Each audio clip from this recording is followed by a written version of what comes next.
Welcome back. I'm Gary Parr. And I'm Christine Williams. And yep, it's middle of the week, and it's the Midweek show of Fiber Talk, that twice weekly podcast for people who play with needles. So, okay, I'm working on, I know it won't go away. The stocking will not end. The 22-year odyssey. Oh, man, it will not end. I burnt some midnight oil over the weekend. I mean, I was up till midnight, 1 o'clock in the morning, because I was just determined to have it done Sunday. It will not end.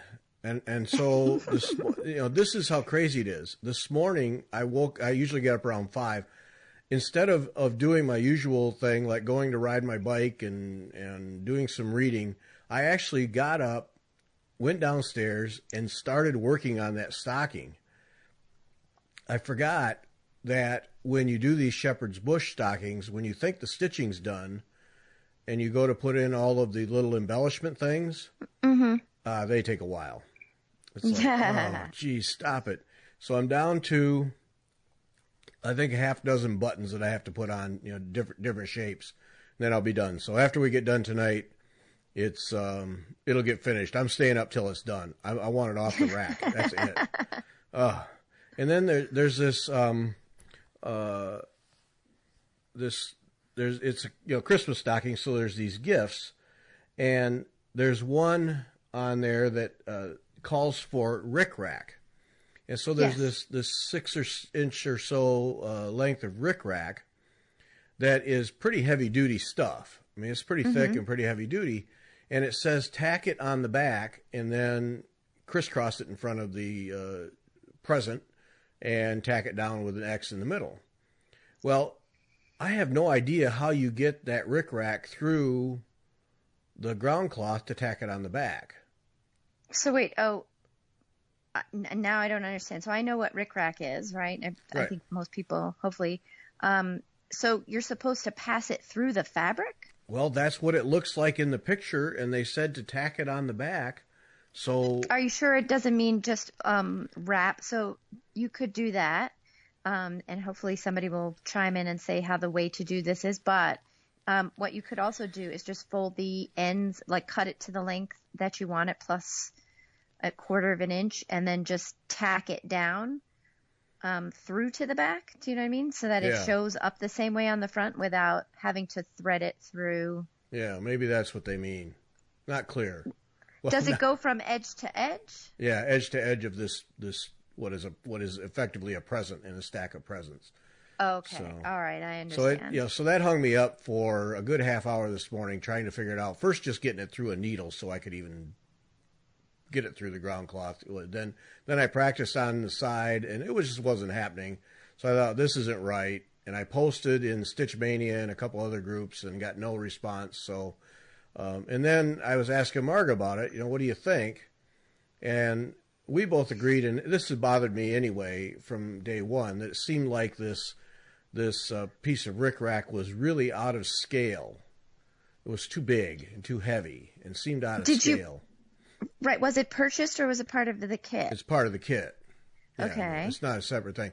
So then I bought some silk straw, sterling silver silk straw. I bought just for the heck of it. It was just one of those things where, hey, that looks really cool. I might use it someday. And so I pulled a piece of that out and laid it on the present, and it looked more comfortable to me. Mm-hmm. And that I knew I could stitch. So that's what I ended up doing. After a day of contemplation, that's what I ended up doing was putting this silk straw on. And it's silver, and it to me it looks just fine and maybe even better. And then I had some beads I bought, little alphabet beads I bought. It was a bag for $1 at a bead store. And there was a C in there, and it's for Connor, grandson Connor. So there's a C in there. So I'm going to put that in the middle and tack it down, and I'm calling it good. But it was just kind of frustrating because I did spend a lot of time trying to figure out how to get rickrack through 28 count linen, which I don't think was going to happen. That doesn't make any sense. No. So that's... That sounds more, like it has to be tacked onto the surface. Yeah, and maybe that was my problem. I was taking it too literal in that tack it to the back, meaning, just like you suggested, fold it over and tack it. And So anyway, it just, and then there was two colors, two threads that one was the main red color, and you're supposed to get two skeins, and I did. Well, I ran out, but I just had little bits and pieces. Like there's a little train at the bottom, and I just needed a couple of rows of red, and I ran out. So of course I go to the store, and they have the color. And so I bought a skein and got home and realized I'd bought 6-stranded floss instead of number 5 pearl. So, it's like I get home and I go, all right, now I'm going to get this finished up. Oh man, it's like, think when you're at the store, idiot. So I have this nice skein of 6-stranded floss that I have no use for. And it was just, it's just one little thing after another. It just keeps delaying me. But now and then this morning there's a couple of just standalone rows of X's where it's an X every other stitch. And I had tried to finish it off smoothly. And of course I'm trying not to have carryover thread show at the bottom, show through the linen. Yeah. Right. And so I thought I'd finish that off right. Well, no, they were both coming loose. So I had to take those out and restitch them. It's just been these nitpicking things, and I'm at the end. It's I wouldn't mind if I was in the middle. Right. Well, at the end, your motivation really is just you start getting antsy, right? You just want to be done. I want it off that rack. So tonight it gets finished. Those last few beads or buttons or whatever are going in, and tomorrow it's going in the mail to the twisted one. On to Vanna, get it fixed, make it into a stocking, and but you're right. It's just get this thing done. It won't end. So, but I'm proud of it. I mean, it really is stitched up nice, and it really is very nice stocking. I mean, it's not like I've turned on it, but man, it will not stop. Right, it just will not stop. Well, and the pictures that you've shown too, every stitch. I mean, this is I think your greatest strength is your perfectionism, because every stitch is perfect. You look at it and there's nothing that you see, like you can tell an area was rushed, or, all the thread tensions are beautiful, and, you'll be able to look at that for a long time and know that you did a good job. And so things like Rickrack and trims and embellishments and things, they're all just, they're arbitrary, aren't they? Well, just because the kit says it has to be that doesn't mean that it has to be that. Yeah.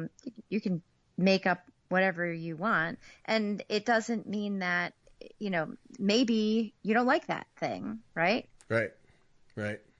So, no, that's and that's the thing. But I mean, the embellishments really do add a nice little dimension to the stocking. But it could stand by itself without any of those easily. Yeah. Yeah. But me. I do. Well, and so there's the element of, okay, I want to change this because I like it more. And then there's the element of, I want to change this because it's too hard. And I know that to you would drive you crazy, because not happening there. No, because if it's too hard, it's going to make you want to do it more. Oh yeah. That just raises the game. Oh no, exactly. Yeah. Yeah. So it's getting done tonight. Yeah. And I was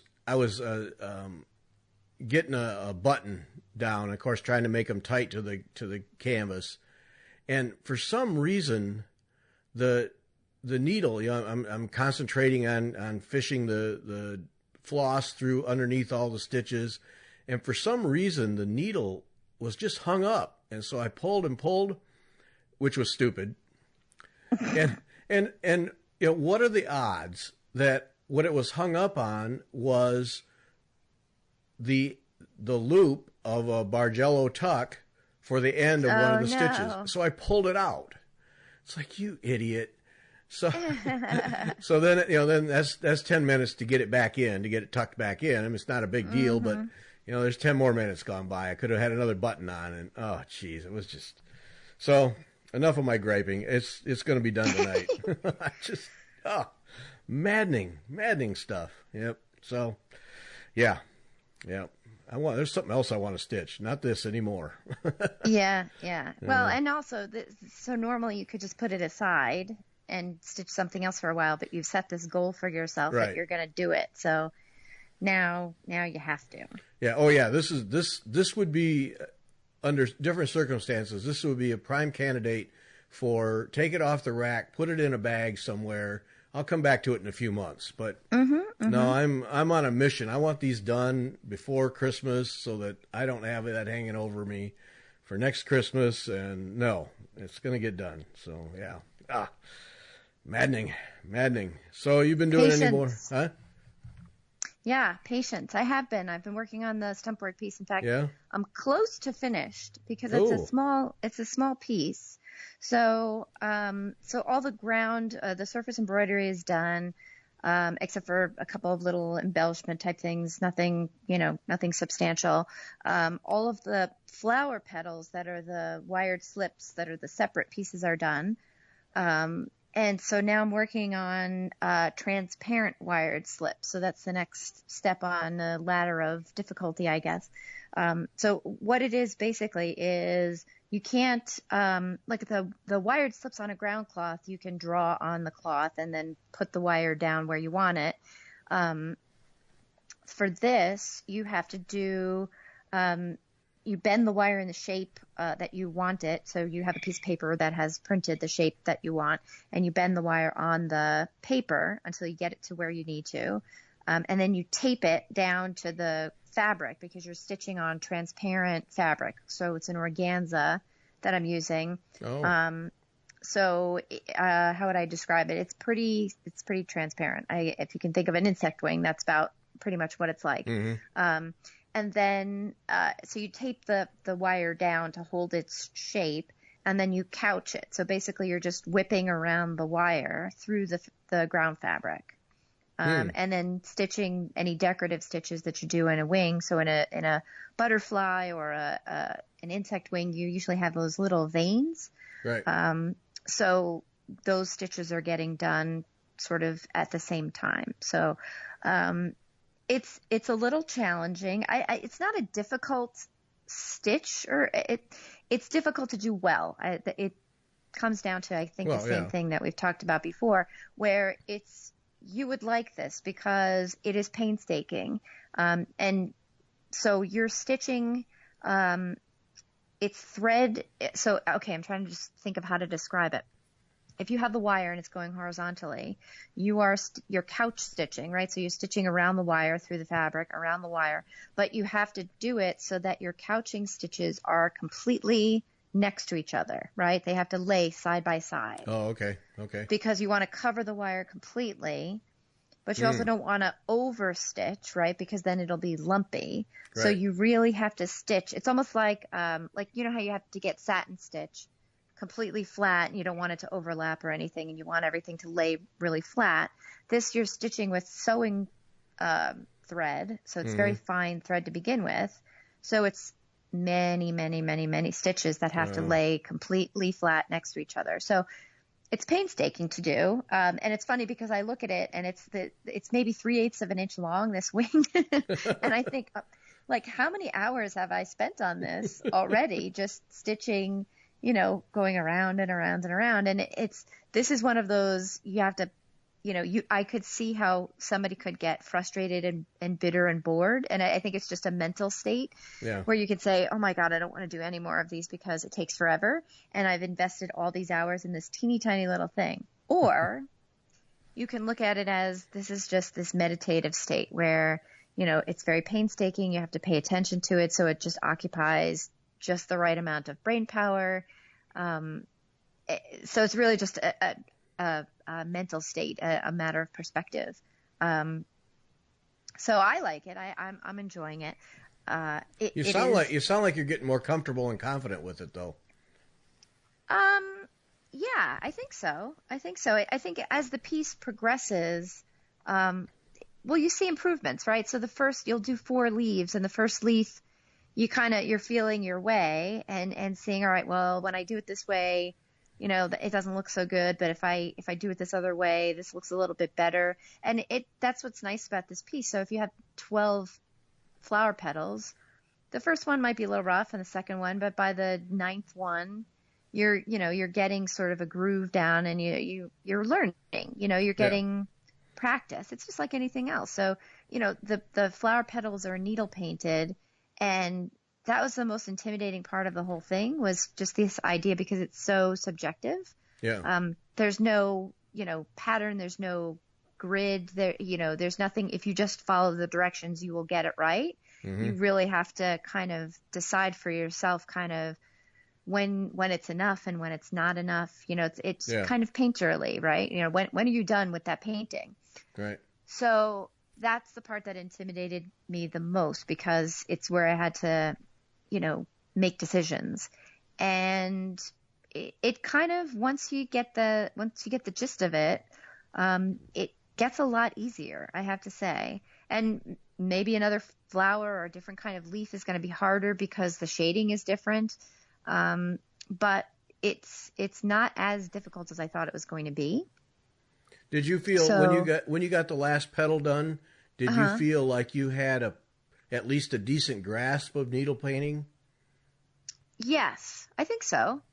I think so. But that said, I think that there's going to be everything that you stitch is going to be different. Well, yeah. So, yeah. Right. So it's going to be different. This is a little easier because you're just going from a dark red through a couple of other reds. So, it's an easy blend, and it's not a very obvious blend. It's not like a pansy petal where you're going from a light yellow to a very dark purple to white, where you have to blend that, Right.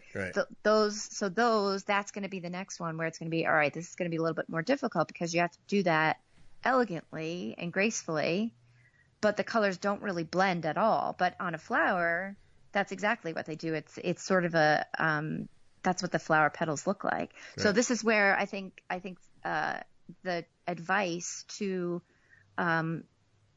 look at photographs was really one of the key things for me. So what I've started doing is not looking at the diagram or the stitched piece as much. So I look at that at the beginning. So, okay, this is what somebody else stitched, and this is what it looked like when they did it, and this is what it's supposed to look like.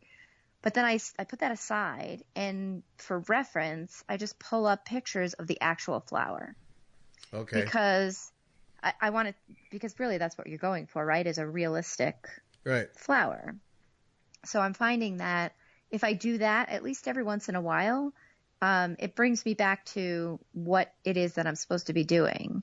So I feel like I have a little bit better grasp of it. So like looking at a pansy petal that's going to be that really, striking transition, I could look at the way somebody else stitched it, and I would have an understanding of how someone else stitched it. Or I could look at a picture of the flower and understand what that flower really looks like, and then sort of combine those two bits of information and try to make it work. So I think there's going to be a lot of things that are more difficult than this. Just because of the nature of the way that they blend. Mm-hmm. But this was okay. This was all right. I've got this. So, but it's funny because I grabbed, I'm doing this Jacobean crewel work piece because it's a good, piece to take back and forth to other places. It's a good travel piece. Yeah. And I jumped back in. I hadn't stitched it in a while. And the center of that piece is it's sort of a needle painted rabbit. Mm-hmm. Okay. And it's diagrammed out how, where you're supposed to use these colors. It's a white and sort of 4 shades of brown that you sort of travel through. But it's wool.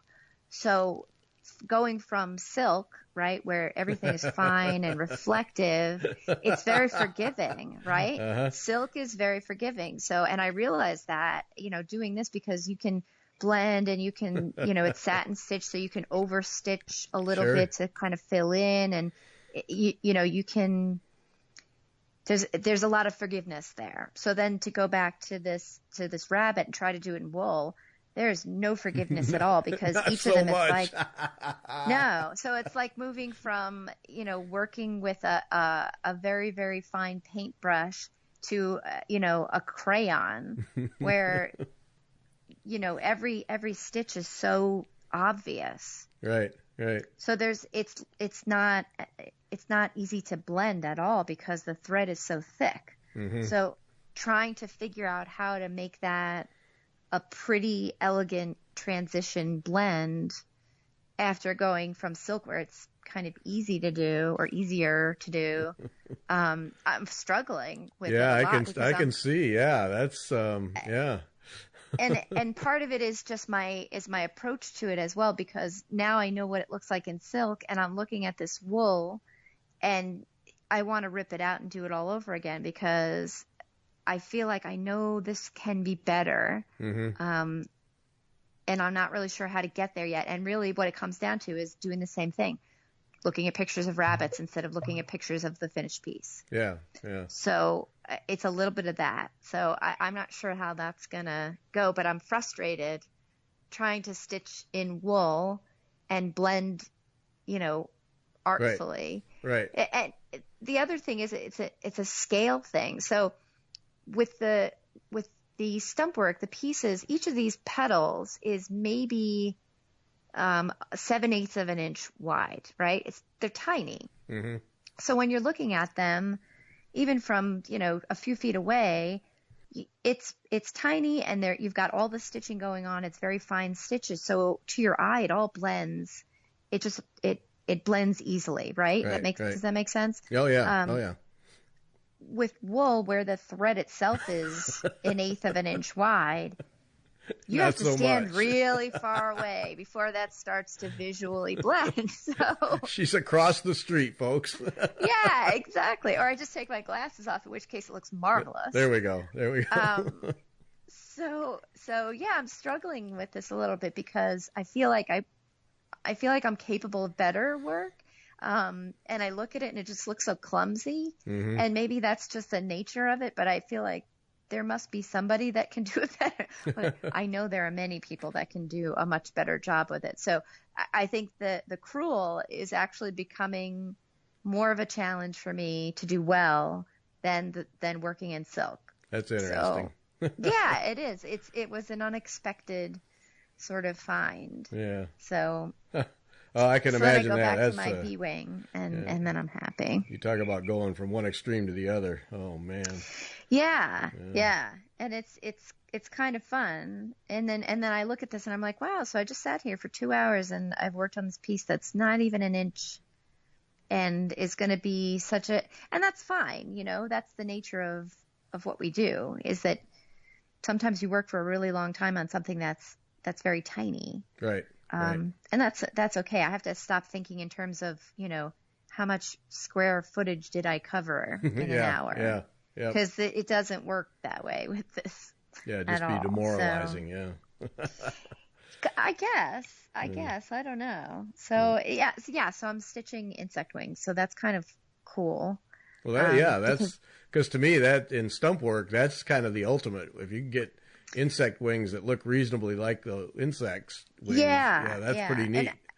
And I think that you find finer differences. So I'm using a 32 gauge wire, which is a pretty thin wire, and I'm stitching this wing, and this is the first one I've done. And even this, I'm looking at it and saying, you know what? I had a choice between a 33, which is a little bit thinner gauge wire, mm-hmm. and a 32, and I thought, I have the 32. It's not going to be that much of a difference. Let me just do this. You know what? At this scale, it's a big difference because what's ending up happening is it's the wire almost feels like it's overwhelming the wing at this scale. Okay. So I think after I do this one, I might get a thinner gauge wire and try doing it that way and see if it looks better. Yeah. I think it's worth doing that because I think the scale works out better at for this. Right. So, but I'm going to have to try. So we'll see. That's fun. Okay. We got to start buying lottery tickets. Yes. Yeah, because we got to go to New Zealand. Okay. Yvette Stanton, the queen of whitework. Actually, I'm going to elevate her to goddess of whitework. I think we're just going to go goddess. Goddess of whitework. Right. Yvette Stanton. Okay, I like it. The Association of New Zealand Embroiderers Guilds annual meeting July 13 to 19 next year in Nelson, New Zealand. So that's why we got to have the lottery tickets, because one of us has to win. All right. So then, so we can go. Yeah, because otherwise, it's a long swim. So, okay, so we can go to this thing, and Yvette is doing 2 classes.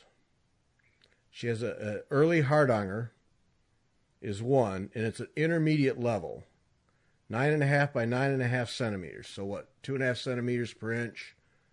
So pretty small piece. Yeah. Yeah, like what, 5 inches? 4 or 5 by 5, something like that. Something like that. Yeah. Okay. And here's Yvette dropping the hammer. This is not a class for hardanger beginners, and there will be some accurate preparatory work required before class. Whoa, Yvette. Students will need to know how to properly stitch cluster blocks. Okay, well, I can do that. But that word properly is making me nervous. Aw. I'm pretty sure I can do cluster blocks in my sleep, but properly makes me think maybe Yvette's got a little extra twist to it. I don't know. I mean, they're just basic blocks. But so anyway, yeah, so she's dropped the hammer on this one. This is for intermediates. And it's a 2-day class.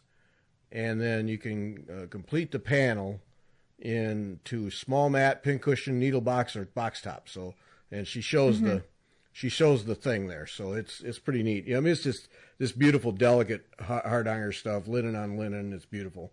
And then the next class we would take, Portuguese whitework sampler. Now this is all levels.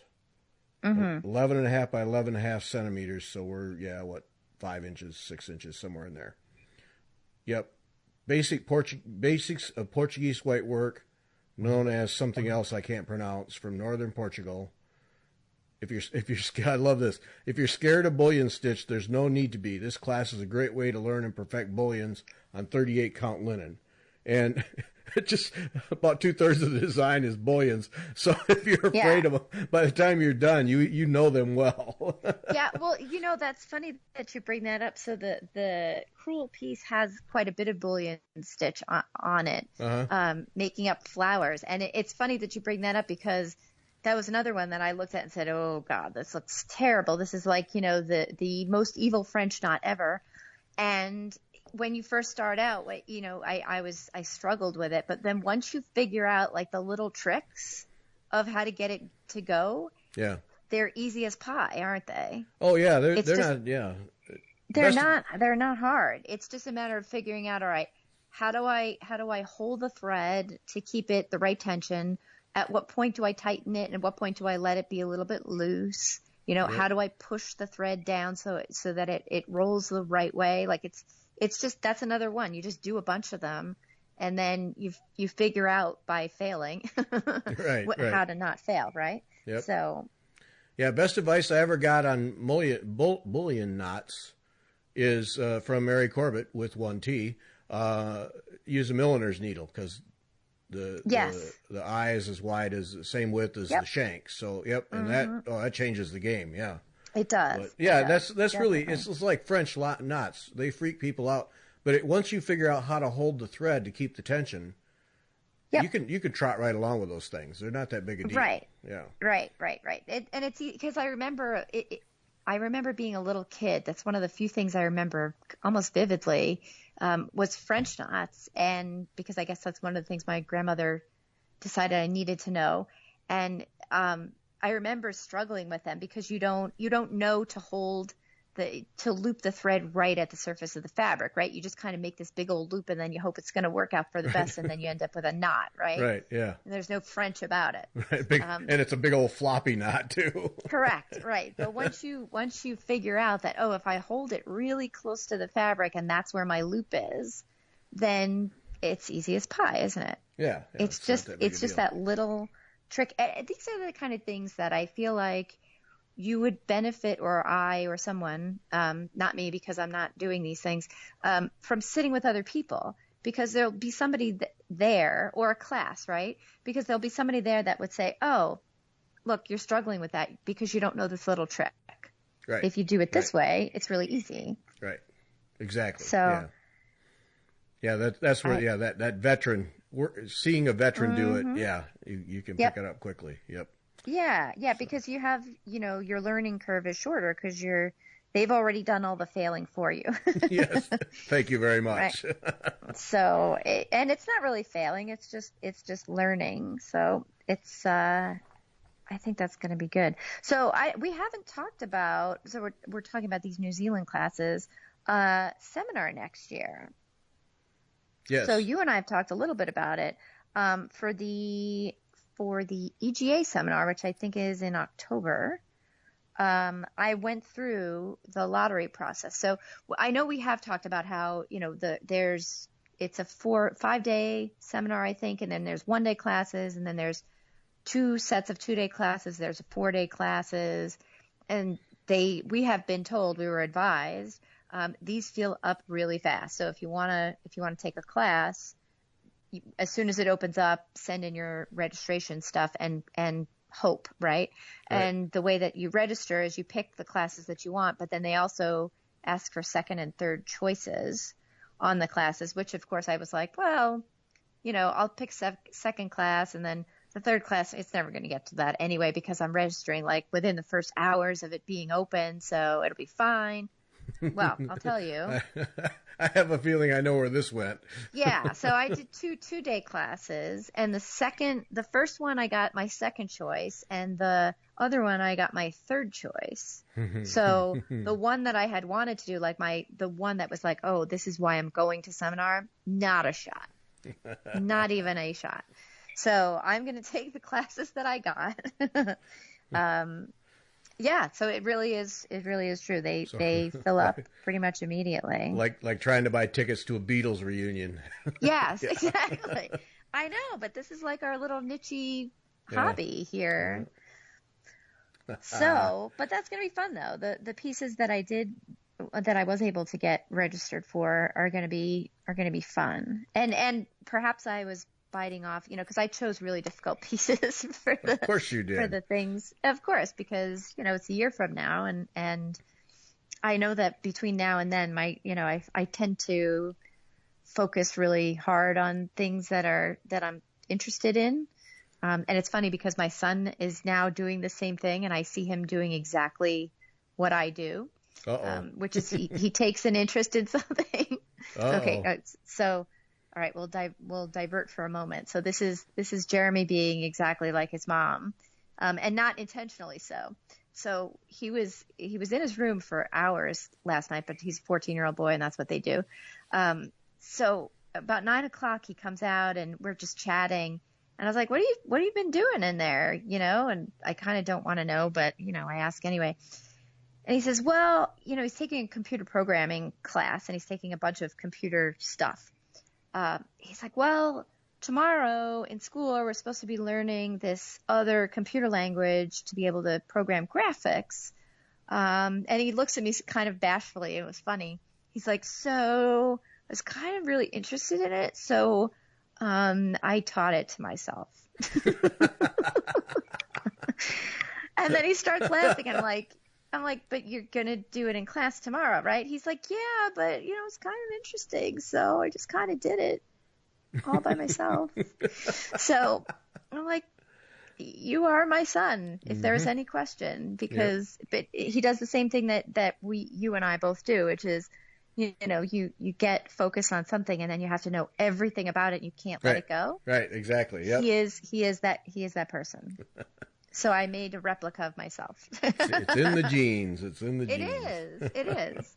So that's great, though. That's cool. Great. Hey, if you're going to have a teenager in his room for multiple hours, and he comes out and says, "I learned a computer language," man, that's just let's stop and applaud right there. Yep. There's an element of that yes, there's definitely praise to be had, and I'm very proud of him. And then there's the other part of I'm a little worried about your social life, but but his friends are all like nerdy too, so it all works out. So this is all good. They'll all have good jobs and be just fine. Don't worry about it. Yeah, that's right. So so seminar is going to be good for next year. So I'm registered for that, and whatever pieces. I mean, you can't. I just kind of I looked at it as I want to go, and I want to have the experience of taking classes because I'm not doing that, and just being in that environment. And, you and I will end up going anyway, I'm sure, Yeah. To do podcast stuff. But I really wanted to have the class experience. Mm-hmm. So it was less about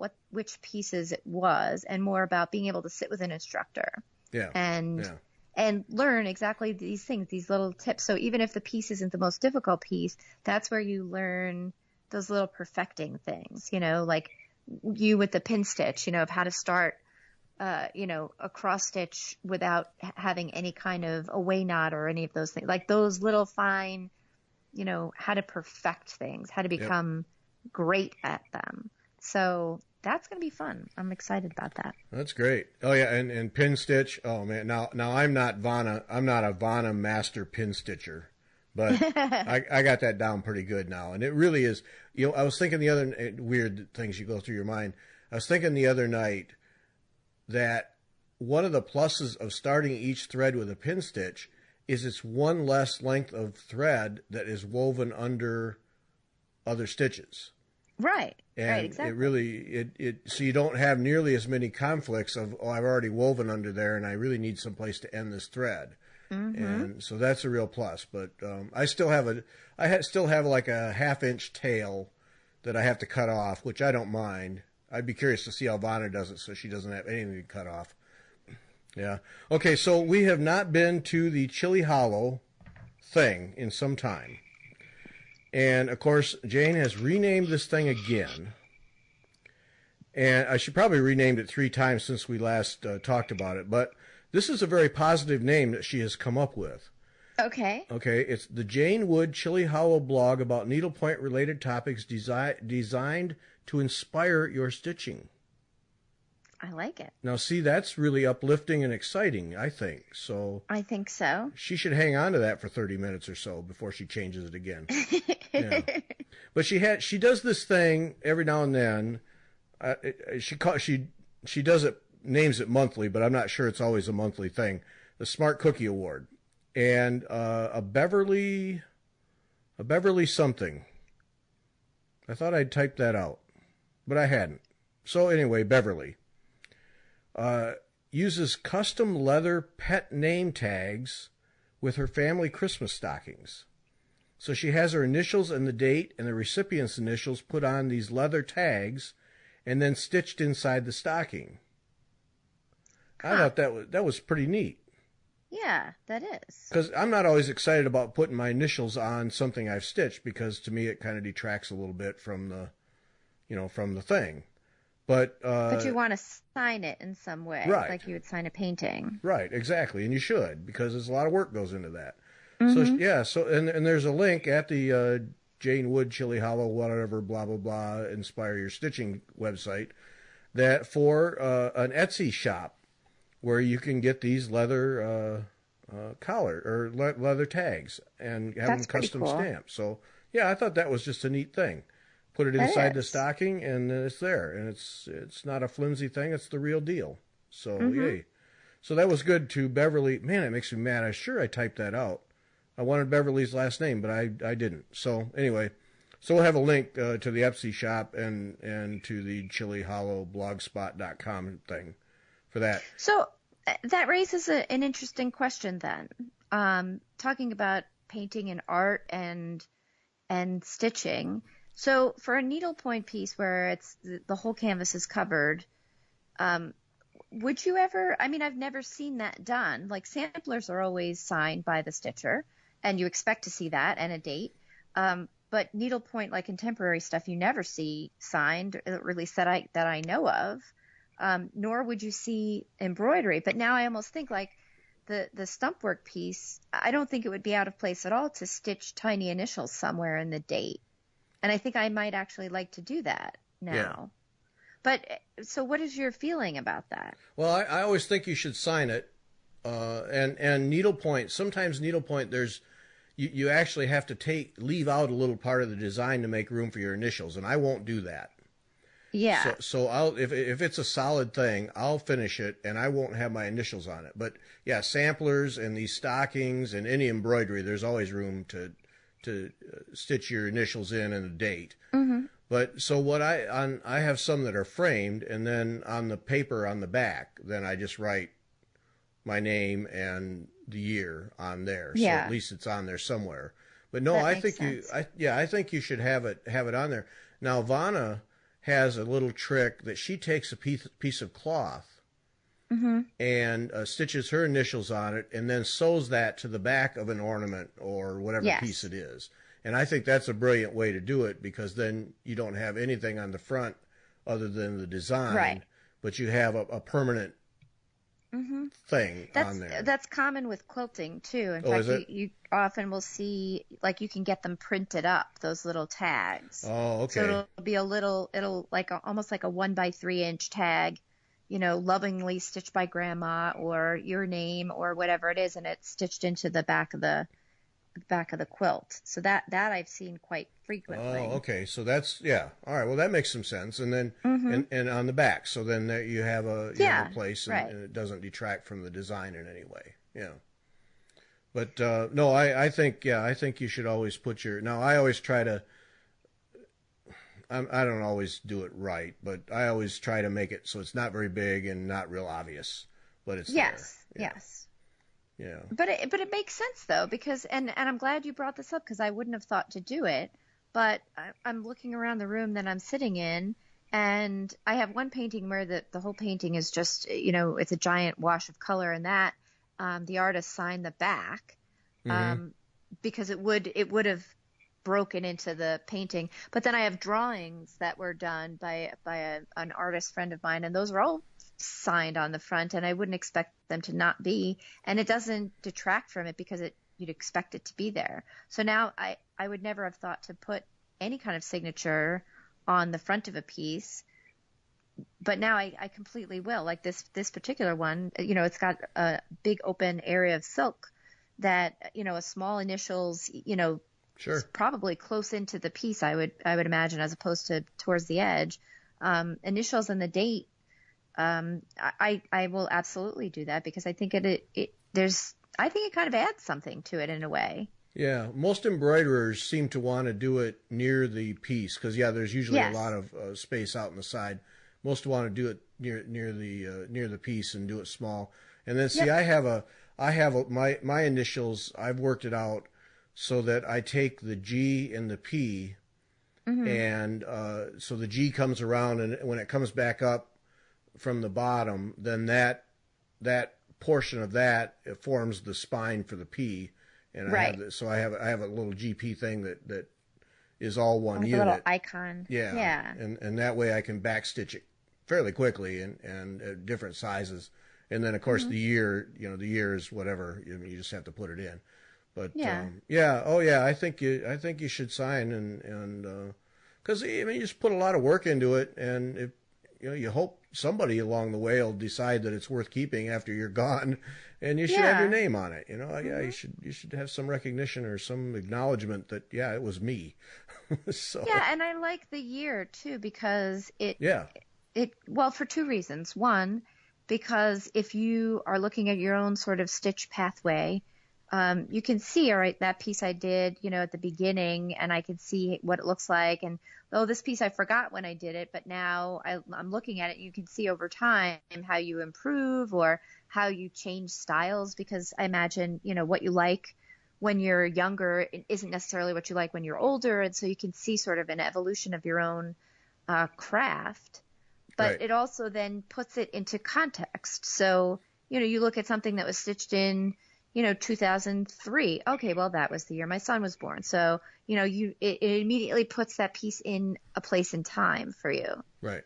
And I imagine for people that stitch a lot of pieces, there would be times where you forget. Although I could also imagine for many people, just looking at the piece, you remember, what TV you watched while you're doing it, or you remember what was going on while you know. Right. But yeah, I'm so glad that came up, because I'm definitely going to do that now. And I think that's going to make me very happy to do so. Yeah. No, And it's not even an ego thing. It's just this makes sense, Right. Yep. Yeah. No, your initials should go on there. You bet. Yep. Ooh, Cool. running out of time here. Got to get this one in though. Also from the Jane Wood Chili Hollow, blah blah blah. She sent a link, Needle in a Haystack, which is where I got that Alba Maxima linen from. Yes. The lady whose name I didn't write that down either. Boy, I'm just lazy and sloppy here today. Anyway, the person who owns Needle in a Haystack is doing some videos, and she does a set of videos on stretcher bars. And I watched them, and not because I didn't know how to put stretcher bars together, but she did a really good job of showing how to put them together and how to get them squared up, and then also how to use Evertite stretcher bars. Good. And which everyone seems to love. Right. And I thought she just did a real good job on it. Just a simple little piece of infrastructure, but sometimes a struggle for people. And so to go to Needle in a Haystack, it's needlestack.com/videos, and then you can see those videos. But I thought that was really good. Just a handy little thing to watch. One of those you watch one time, okay, I got it, and you're good to go. But for some people and for people just to put them together and to get them squared up, a lot of times it takes a hammer and some monkeying around and so I thought that was just one of those handy little things that you don't think about till you actually need it, and then I sure wish somebody would show me. So yeah, that was good. So okay, so we'll leave off with that. But so we've never done this, a cliffhanger. A cliffhanger, which is ridiculous, right? It's a needlepoint cliffhanger. I won't use the joke about you dating him. We'll just move on to the cliffhanger. Oh God! All right. So yeah. So next time we're going to talk about slate frames, because Mary Corbett had been talking about them and advising strongly that slate frames are the way to go for a lot of things.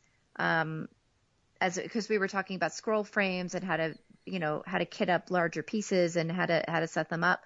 And she talked about slate frames. So I've done a lot of reading about slate frames and a lot of research. And so I have some potentially interesting things to talk about next time about slate frames. Okay. Cliffhanger right there. Slate frame. Cliffhanger. Yep. Okay. And then, so that's going to be 2 weeks, because next week is Thanksgiving. And so we're going to be lazy and take the week off. So no midweek show, no Sunday show during the Thanksgiving week. We're both traveling, and quite frankly, it'll just be easier for us to not do them. So we're going to take the easy way out. But this coming Sunday, Celeste Chalasani is with us. Celeste, stump work. That was a good conversation we had with her. Yep. It was fun. So Celeste is Sunday to talk about stump work. That's it. Thanks for listening. We'll be back in 2 weeks. Take care.